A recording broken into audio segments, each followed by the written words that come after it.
All right, let's get started. So we're going to talk Patriots for a little bit, and then we're going to talk the NFL at large.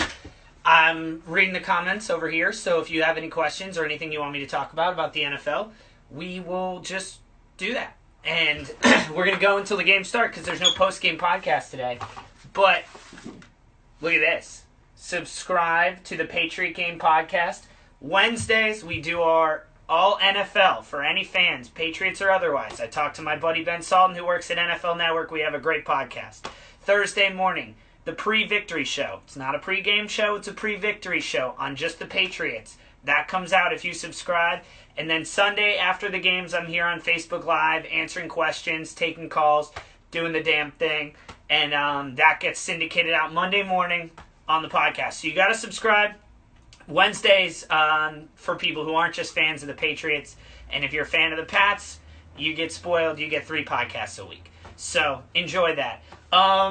We're going to start real quick. Just hit the Patriots, and then we're just going to go to the NFL at large. Patriots bye week, middle of the season, 7-1. Couldn't ask for anything better. It's going to be an interesting bye week because the chemistry has now changed. They have obviously gotten rid of Jamie Collins. He's one of their best players. I've evaluated 1,000,000 times over. I still don't understand it. And from a standpoint for team chemistry, I'm a little worried. On Sunday night, we might get a Lawyer Malloy circa 2000 Buffalo Bills performance, which basically means Lawyer Malloy, obviously a championship Super Bowl winning safety for the Pats. We cut him right before the season starts. Season opener, lost 30-0 against the Bills. The good news about that, the chemistry was messed up. The defense was messed up. The good news about that is the Patriots rebounded and went on to win the Super Bowl, second in a row. So I would say don't get too high or too low by what happens on Sunday night as it goes by the defense. If the defense plays amazing, everyone might just be stepping up to replace Jamie Collins. It might not be sustainable. If the defense plays like crap, it might be that they haven't figured out how to fill the role yet. But they'll get there. I really think they will get there. So I'm going to be at Gillette Stadium on Sunday night before the game, interviewing people who are going to the game, Pats fans, on Facebook Live. And then I'll be doing my post-victory show on Facebook Live from Gillette Stadium. So you can watch me before interviewing fans. It's going to be hilarious. And after talking about the game, that's going to happen this Sunday.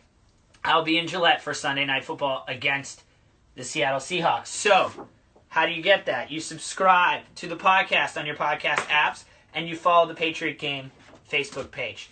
The other thing I want to talk about is Cyrus Jones.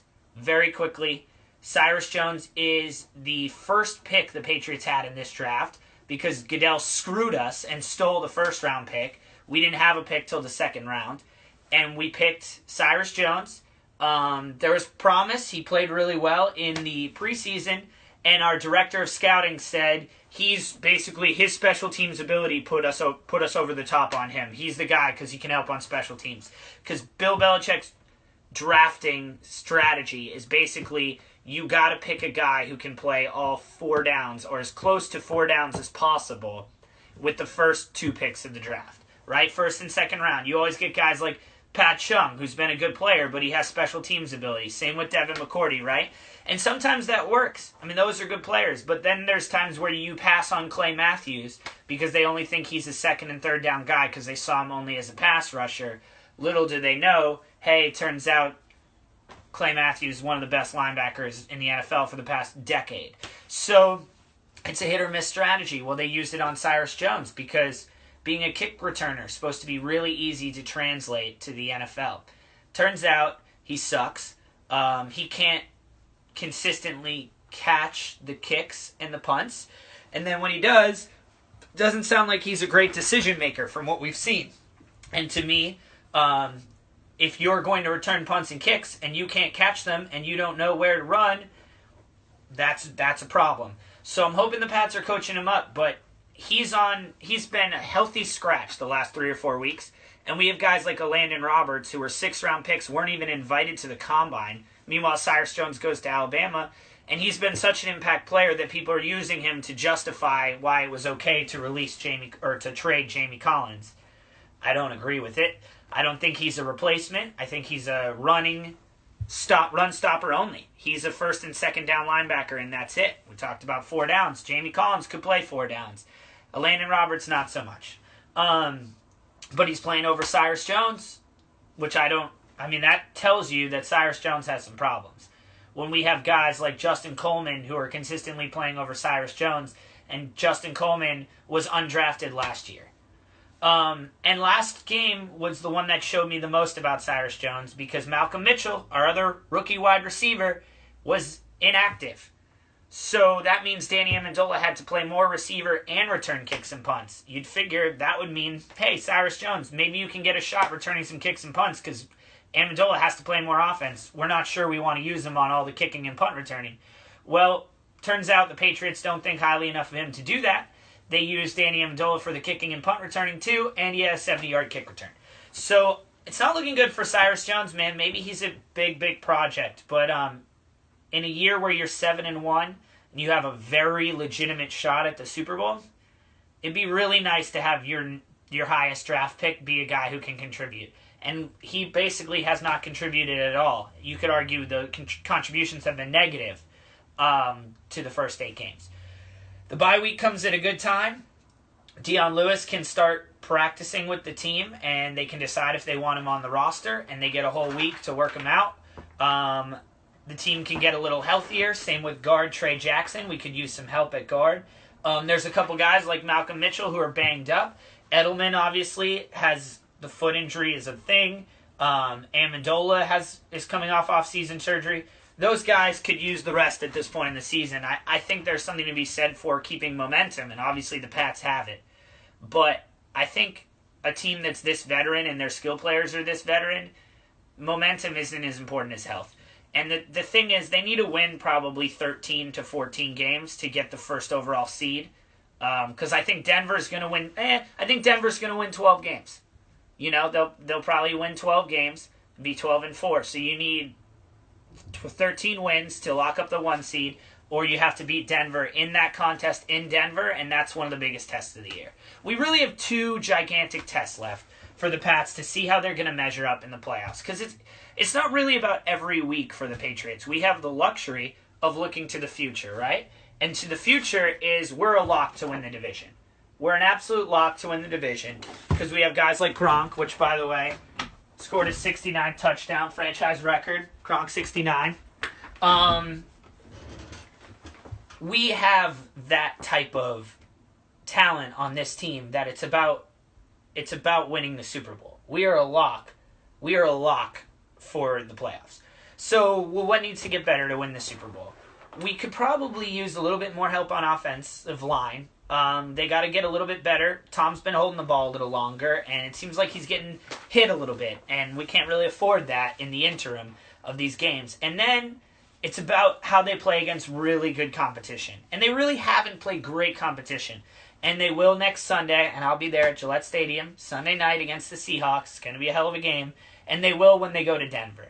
Denver doesn't have a great quarterback, but they have great receivers, and they have an unbelievable defense. And to see how the Patriots' offense matches up against an unbelievable defense is going to be very worthwhile. And they'll play 2 of them.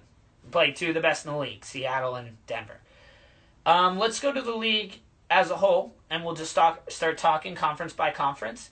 And if you have any topics you want me to hit, just throw them in the comment section. If you have any thoughts about this, even if it's not live anymore, throw them in the comment section. And subscribe. Wednesdays, we talk all about the NFL. One of the subjects that came up this past week is, are the Raiders good? And Ben from NFL Network, Ben Salden, shouts to him. He said yes, and he threw out the stat the Raiders have won games where they've had to 5 games where they've had to travel time zones, and they are leading the AFC West. Their defense is the Achilles heel. They've played better the last 2 weeks, but they played Jacksonville and Tampa Bay. They've had some huge problems. You know, they won that game where they went for a 2-point conversion in the win against New Orleans, but their defense has looked really, really bad at times. And that makes me think that they're a 9 to 10 win football team. I think they back into the playoffs, maybe 3-5 in their last 8, or 4-4 in their last 8. They're not even going to get to host a game. They're going to play on the road, and this isn't a year where I expect them to be movers and shakers, but the future is really bright for them. And the reason is because Derek Carr is one of the best young quarterbacks in the league. Absolutely. Amari Cooper is one of the best young receivers in the league. Amari Cooper is Julio Jones and A.J. Green at this point in his career. He really is. And Michael Crabtree is the guy that we all saw in college at Texas Tech, who's just an absolute miracle worker in college. And Michael Crabtree, man, he played in the Super Bowl.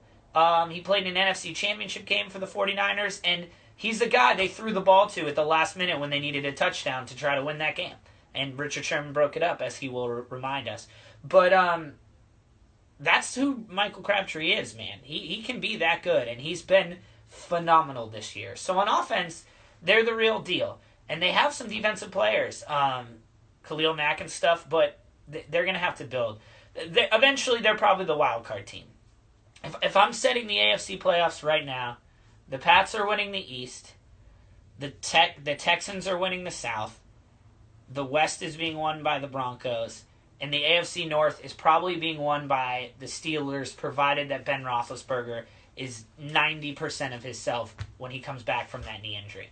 And then I'm giving the wild card to the Bengals and the Raiders. And I think the Bengals, if any wild card team can make a run, it's the Bengals, because that roster is so talented. They've hardly had Tyler Eifert the whole year. Gio Bernard is really, really good. I'm not a big Jeremy Hill fan, but I think he's serviceable, and the combination is great. A.J. Green is really hard to defend, and even though they lost a lot of wide receiver depth, him and Eifert alone is enough. Andy Dalton can be good enough to make decisions. And on defense, they're really talented. They're really talented. They're not deep, but they're talented. And their coaching isn't bad. It's really not bad. The problem is the players are just... The moment gets ahead of them and they start a street fight and it's a mess. But if they get the right matchups, they could go somewhere. I mean, if they play the Broncos in the first game, they could beat the Broncos. They absolutely could beat the Broncos. They could shut down that offense and score enough against that defense that they could win that game, even on the road. They are that talented. I think Pittsburgh's defense just frankly isn't good enough, and we saw it when they played the Patriots. They're not deep or versatile enough. So basically, if the Steelers decide they're going to stop your run, that's all they can do, and then you pass against them, it's over. If they decide they're going to stop your pass, they don't have enough resources to also stop the run at the same time, which is a big problem for them. They have to outscore everybody, and once they get it playing against some of these good defenses, it's just not going to work. I don't think the Raiders are going to win a road playoff game, and that's contrary to what Ben told us. Won games traveling to 5 different time zones. They've shown they can win on the road, but not against really good playoff teams, in my opinion. And that's going to be the Achilles heel. More than likely, it's really like a 2 or 3 team race in the AFC. I mean, the Pats should win the AFC. They definitely should be in the AFC championship game. The Bengals can beat the Texans for sure, too. The Bengals are kind of that wild card, but if you come down to it, I think it's Broncos-Patriots AFC championship game again. I really do. I just think they're head and heels better than everybody else. And if the Broncos can use the next 8 games to get some consistency on... You see that? I just got a phone call in the middle of my Facebook Live. It's like I put all over the internet. I'm doing Facebook Live at this exact time. So why would I get a phone call right now? People, if you know... if you're a diehard Patriot supporter, then you're subscribed and you know that this is what's going on right now. I think in the NFC, things are a little bit different. Let's talk NFC football right now. The Vikings have come back down to earth. I still didn't love the Sam Bradford trade at the beginning of the year, and I have gone back on that a little bit because obviously it's helped, and they are going to get Adrian Peterson back. And if Adrian Peterson is good, that's the ticket, man. That could take them all the way to the NFC Championship game. But the reality is they cannot block anyone on offense. They cannot block anybody on offense, and Sammy Checkdown can't throw down the field or make any plays. So they have an all-world defense. But it's hard when you also can't block. So Denver didn't have a great offense last year. Their quarterback play was terrible. but they could block well enough to throw to talented receivers and to run a little bit to help their defense out. And Minnesota really only has one talented receiver in Stephon Diggs. A lot of the times they can't block enough to make him effective, and they can't run. They can't block enough to run. So that's a real problem. But the reason the trade makes sense is if Teddy Bridgewater comes back healthy next year, you can trade Sam Bradford again for basically everything that you got, that you gave up this year to get him. And I think there's value in that. I think there's a lot of value in that. So in that way, the trade has made sense because he's played good enough for the first 8 games of the season. But in the end, do I think they win the division? Yes, because the Packers are just a mess on defense, and they don't even have a running back until James Starks comes back. But if both teams are in the playoffs, I think if Adrian Peterson is an average running back and plays like an average running back, I still think the Green Bay Packers have a better shot in the playoffs than the Vikings do, which it might be kind of ridiculous given how badly they're playing, especially on defense. But if they can turn around and get in the playoffs, their quarterback play is so good and their offensive skill positions are so good, and they still have a couple game changers on defense, that I believe in them honestly more than the Vikings. But I think both teams will probably make it into the playoffs, although Green Bay has to go on a little bit of a run here. Looking at the rest of the NFC, the question marks of the NFC are the Carolina Panthers and the Arizona Cardinals. Carolina has to basically go almost 7-1 on the way out to basically get to like 10 wins, 9 wins, 10 wins, and that's what it's going to take to win the division. So the question is, are the Falcons going to fall apart again like they did last year? And they just beat Green Bay, and they obviously had a big win on Thursday night. And their schedule is really easy because they were so bad last year. So it's hard to see them completely falling apart. They strike me as a team who loses in the first round of the playoffs in a home field game.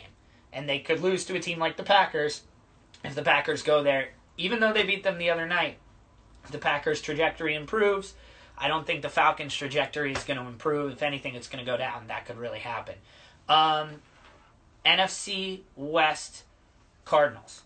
Are they good enough to make the playoffs and get that wild card spot? The thing is, the playing field's going to level. The Pats should win at home against Seattle, traveling all the way across the country, and that should help the Cardinals if they can take care of business on their own end.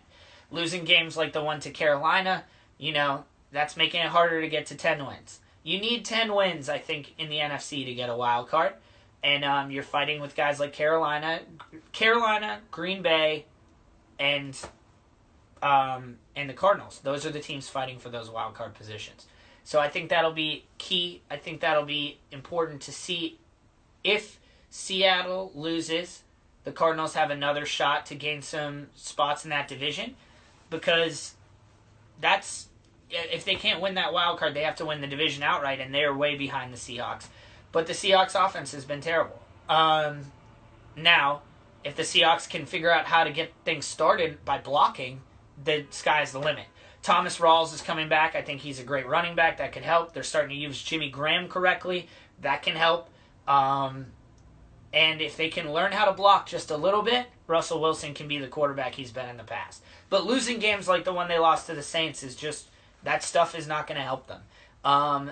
It almost feels like the best way to get into the playoffs is win that division, and the Cardinals might have to go for a run. The Cardinals are so talented.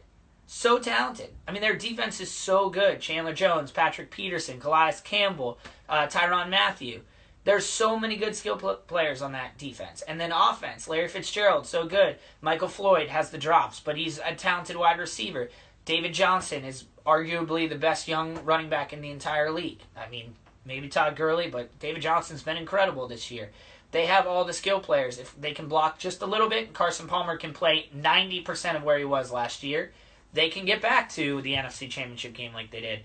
I mean, the Seahawks make sense because they have veteran players who's been there before, and they have incredible defense, and defense travels, as they say. But that's really, it's going to be interesting to see if the Cardinals can get in the playoffs, because if they can get in, they can beat anybody. If they can get into the playoffs, they can beat anybody, which I feel like is the opposite of the Atlanta Falcons. I don't think if they get into the playoffs, you're kind of like, hey, I wouldn't mind traveling to Atlanta. It's one of the only places for a playoff team where I feel okay traveling to. You don't want to travel to Green Bay. You don't even really want to travel to Minnesota. So yeah, and then that's about it. The NFC East.